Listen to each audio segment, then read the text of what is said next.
Alors, qui c'est qui veut la cuisine? Ah oui, oui, ah bah oui. La moi, cuisine, la cuisine. Allez, on sépare ça. Hop. Ces manuels de cuisine font partie des rares ouvrages épargnés. Depuis mercredi dernier, des centaines de livres sont livrés à un triste sort et finissent dans une benne posée devant le magasin, la Grande Librairie. C'est impressionnant qu'on puisse le jeter comme ça en fait dans une benne. Il paraît qu'il y en a eu 3 comme ça. Un vrai gâchis pour certains passants et habitants de Saint-Laurent-du-Var. Je comprends pas qu'on puisse faire ça. Vous regardez les fins de livres, c'est du papier Clairefontaine dans les Vosges. C'est du français, il y a eu des travailleurs, il y a eu des arbres coupés.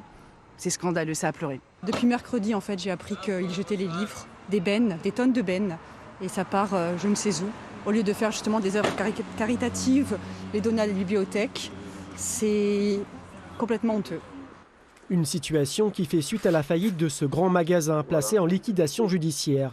Il y a un an, ses gérants ont mis la clé sous la porte et laissé derrière eux des milliers d'ouvrages, plus de 43 000 références.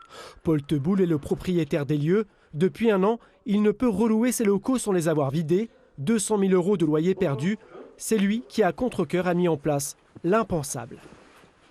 L'administrateur judiciaire est obligé de demander une subvention au Trésor, mais ça met beaucoup de temps. Donc il m'a demandé de faire l'avance si je veux libérer vite mes locaux.